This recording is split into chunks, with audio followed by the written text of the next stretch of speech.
Assalamualaikum warahmatullahi wabarakatuh. Perkenalkan kami dari kelompok 3 pada mata kuliah pengantar pendidikan pada program studi Pendidikan Pancasila dan Kewarganegaraan kelas A1 dengan materi paradigma kognitif. Adapun anggota dari kelompok kami adalah yang pertama saya sendiri Muhammad Kamil Rida, Adalia Putri, Rabiatul Maulida, Muhammad Fauzi, Muhammad Rafi'i, Fitria Rahmi, Siti Raudatul Hasanah, dan Nazamuddin.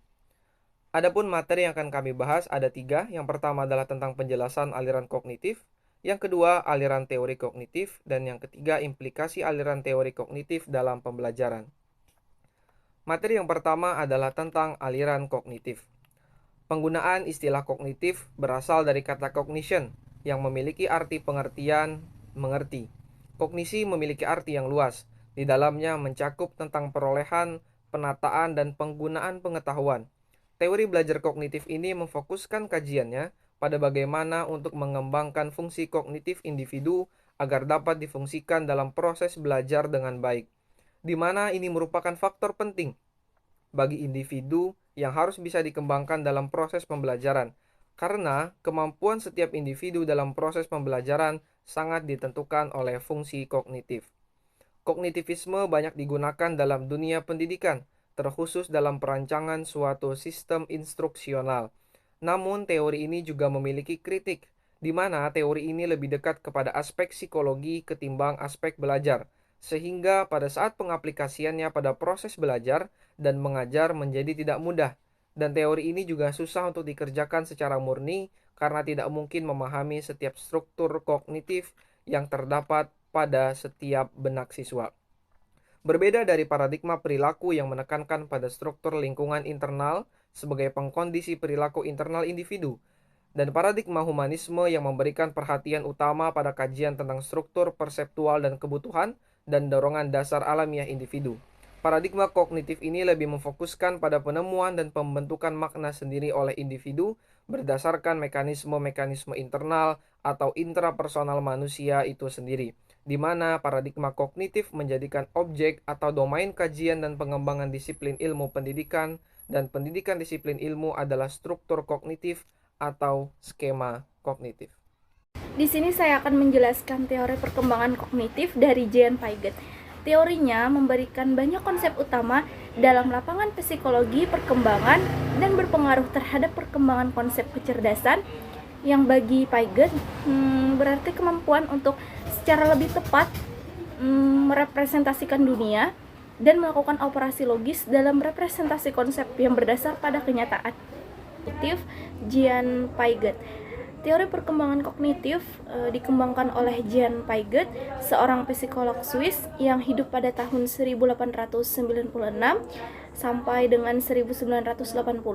Teorinya memberikan banyak konsep utama dalam lapangan psikologi, perkembangan, dan berpengaruh terhadap perkembangan konsep kecerdasan, yang bagi Piaget berarti kemampuan untuk secara lebih tepat merepresentasikan dunia dan melakukan operasi logis dan representasi konsep yang berdasar pada kenyataan.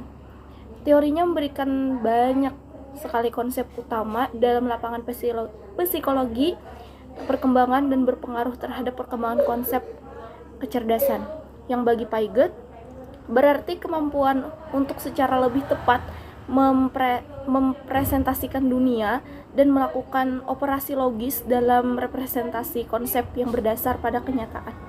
Fokus dari teori Jean Piaget adalah menemukan asal-muasal logika alamiah dan transformasinya dari satu bentuk penalaran ke penalaran lain. Tujuannya ini menghapuskan dilakukannya penelitian atas akar dari pemikiran logis pada bayi, jenis penalaran yang dilakukan anak kecil, dan proses penalaran remaja dan dewasa. Berikut ini akan dijelaskan tentang teori perkembangan kognitif menurut Jean Piaget, yaitu sebagai berikut. Berikut ini akan dijelaskan tentang teori perkembangan kognitif Jean Piaget sebagai berikut. Yang pertama ada proses kognitif. Piaget menyatakan bahwa ada dua proses yang bertanggung jawab atas cara anak menggunakan dan mengadaptasi skema mereka, yaitu asimilasi dan akomodasi. Piaget juga menyatakan bahwa untuk memahami dunianya, anak-anak secara kognitif mengorganisasikan pengalaman mereka.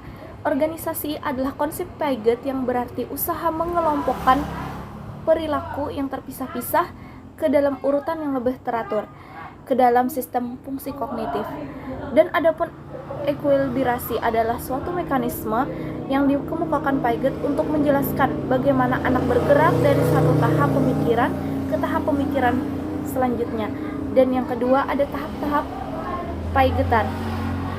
Piaget menyatakan bahwa perkembangan kognitif terjadi dalam 4 tahapan. Masing-masing tahap berhubungan dengan usia dan tersusun dari jalan pikiran yang berbeda-beda. Menurut Piaget, semakin banyak informasi tidak membuat pemikiran anak lebih maju. Kualitas kemajuannya berbeda-beda. Tahapan Piaget itu adalah fase sensorimotor, ada pra-operasional dan operasional konkret dan operasional formal.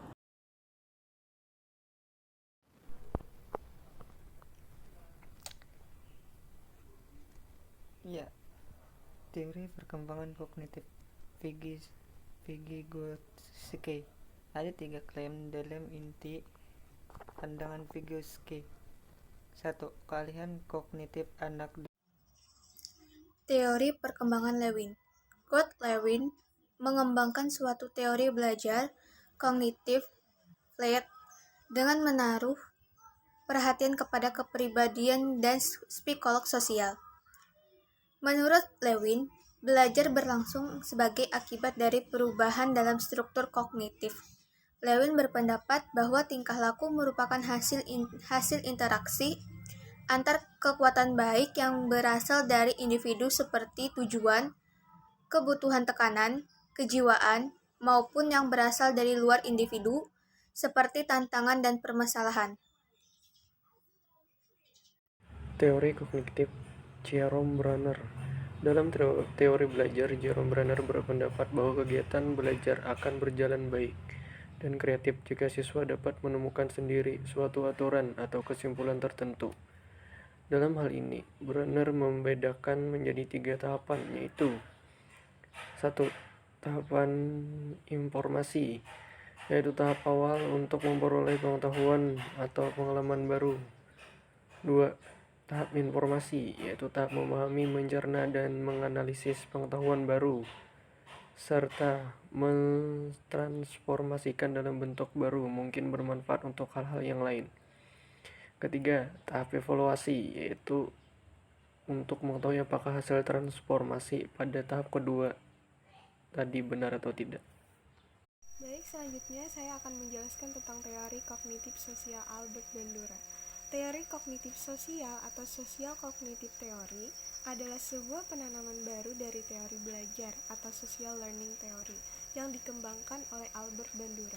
Teori kognitif sosial itu merupakan teori yang menonjolkan gagasan bahwa sebagian besar pembelajaran manusia terjadi dalam sebuah lingkungan sosial dengan mengamati orang lain.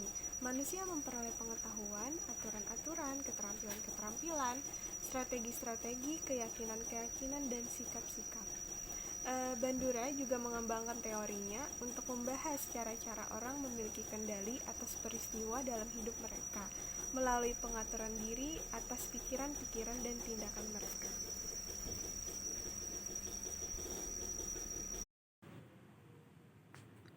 Teori Gestalt dari Wertheimer.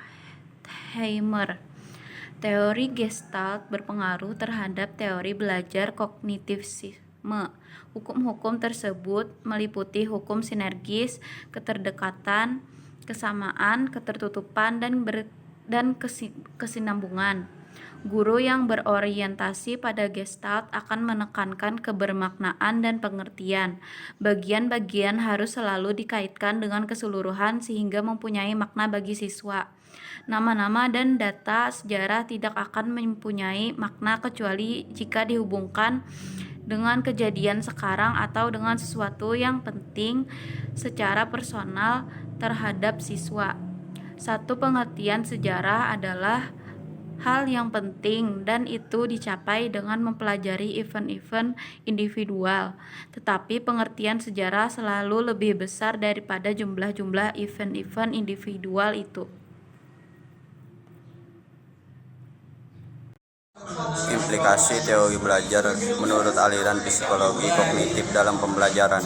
Psikologi kognitif dapat menjelaskan prinsip-prinsip pikiran siswa beroperasi sebagai pedoman latihan.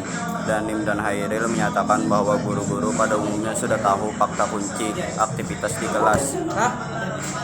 Perhatian sangat penting bagi kepentingan siswa belajar. Karena itu guru harus mengetahui bahwa anak-anak cenderung sama cara belajarnya. Pengetahuan faktual berkaitan dengan keterampilan berpikir, dan siswa tidak harus selalu didorong menggunakan metode yang diterapkan para ahli. Pada sisi lain, tentu guru harus memahami dimensi emosional, elemen motivasi, dan elemen sosial anak didiknya. Sekian, terima kasih.